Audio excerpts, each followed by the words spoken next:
C'est Yves Desjardins qui est à nos côtés à l'occasion de ce salon Patrimonia, édition 2024, directeur général de Schroders en France. Yves Desjardins, bonjour et bienvenue. Merci. Un mot peut-être de ce qui caractérise pour vous aujourd'hui l'industrie de la gestion d'actifs. On est ici présent pour cet événement de référence historique pour l'industrie de la gestion d'actifs. Et au sein de cette industrie, qu'est-ce qui caractérise Schroders sur le marché français de l'épargne? Alors, c'est une très bonne question et les choses évoluent beaucoup pour Schroders. Schroders, depuis une dizaine d'années, a beaucoup investi, beaucoup évolué sur les actifs privés, passant de 4 milliards à 12 milliards en France, pour faire simple, mais sur une clientèle institutionnelle. Ce qui était la base, évidemment. Aujourd'hui, sur l'offre qu'on a mis à disposition pour les institutionnels, on s'oriente de plus en plus vers une offre à une destination d'une clientèle privée. Et donc la loi Industrie Verte, LTIF 2, tous ces sujets vont nous aider. Un mot effectivement de ce cadre à la fois législatif et réglementaire qui évolue. LTIF, c'est donc la réglementation européenne qui permet aux particuliers, aux clients privés d'accéder à des fonds d'actifs privés, de private equity, mais pas uniquement, je crois, Yves Desjardins. C'est un bon point. La loi Industrie Verte, j'allais dire, incite fortement les gérants d'épargne, ou en tout cas les enveloppes, à accueillir de plus en plus de ces actifs privés. Alors, c'est complètement ça. LTIF, c'est pas une réglementation européenne nouvelle, elle est ancienne, elle a été revue récemment. Et parce que la première mouture était perfectible, notamment pour des problématiques de gestion, pour les problématiques d'accès, il y avait des tickets minimums. Tout ça, ça a été corrigé. Et la loi Industrie Verte, oui, complètement. Quand vous dites, elle incite le particulier, je dirais même ça va plus loin, c'est-à-dire elle oblige notamment les assureurs, les distributeurs, dans le cadre de contrats d'assurance vie, des gestions profilées par défaut et dans le cas des PER, à intégrer, à réserver des poches, des actifs privés. Et vous l'avez dit, c'est très important, pas que du private equity. Non, c'est un univers au sens large, il y a aussi de la dette privée. Justement d'ailleurs, où est-ce que vous voyez le plus de dynamisme,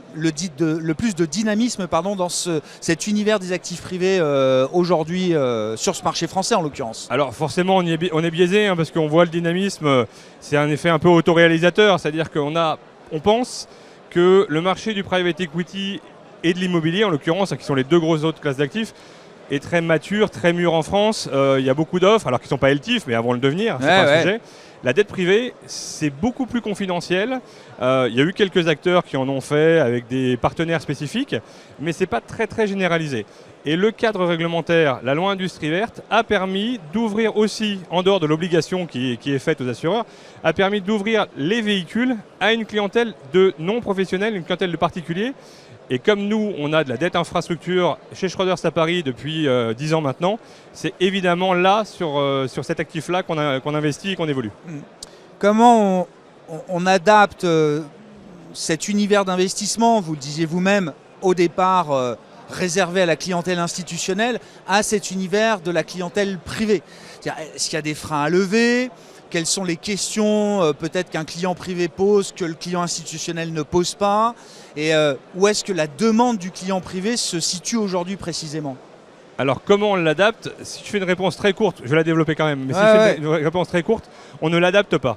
Le parti pris qu'on a eu... On ne dénature pas ce type d'investissement. Le parti pris qu'on a eu chez Schroders, c'est de dire, si on veut aller vers des actifs privés, pour les clientèles particulières, on va offrir la même chose. Alors quand je dis la même chose, je vais mettre des guillemets, je vais revenir dessus, mais c'est les mêmes actifs sous-jacents.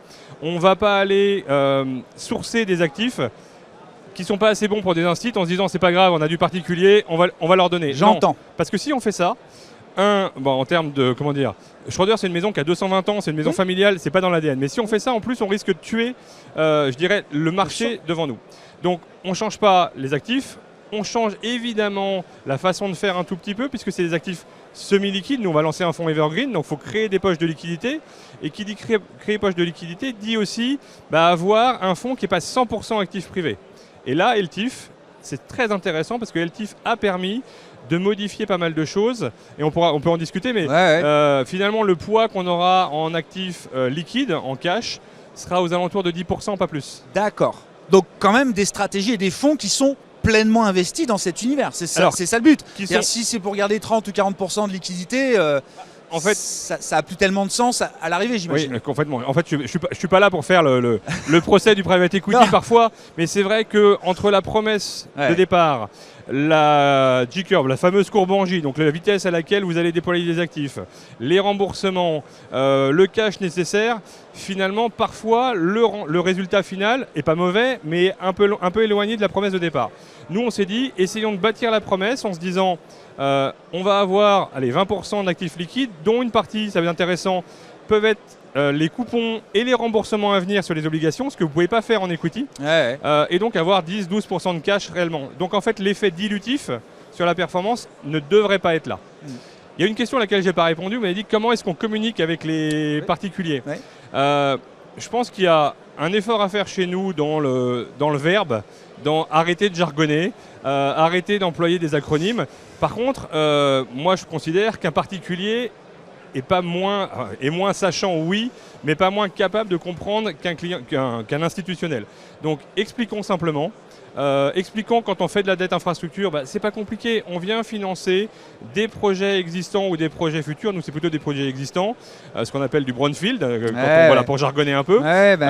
Et donc en fait vous allez financer le développement d'un parc éolien, vous allez financer du solaire, vous allez financer du matériel roulant, c'est des trains, vous allez financer du télécom. Voilà, cet aspect tangible. C'est la clé, de communication entre une société de gestion d'investissement comme Schroders et un client privé. C'est tout le sujet pour le client privé et d'ailleurs pour notre distributeur. C'est tout le narratif, tout le storytelling, comme on dit en bon français. C'est très simple à comprendre. Il y a une pub, il n'y a pas très longtemps, je ne me rappelle plus de la marque, mais qui faisait ça, en fait, qui expliquait, on voyait la maman aller à l'école avec son enfant et lui dit ça j'ai financé, ça j'ai financé, ça j'ai financé. Bien sûr. C'est autour de moi, c'est dans la vie réelle. La réalité, c'est que chaque investissement qu'on fait, même en côté, même quand vous investissez en bond, même quand vous payez vos impôts, ça a du sens. Mais on ne le voit pas. Là, on le voit vraiment, il y a vraiment un marqueur de j'ai investi là-dedans.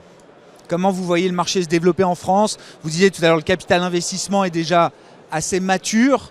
Donc, c'est des segments comme la dette privée qui vont avoir la plus forte croissance en matière de développement? Alors, il est mature, oui, ça c'est vrai. Par contre, c'est vrai que quand vous regardez la loi industrie verte, donc l'obligation qui est faite aux assureurs pour l'assurance et pour les PER d'intégrer ces actifs privés, quand vous voyez la croissance des PER par exemple, qui est faramineuse, bien sûr. Et s'il y a des évolutions au niveau des taxes dans les mois qui viennent en France, le PER peut-être sera toujours un sujet d'avenir.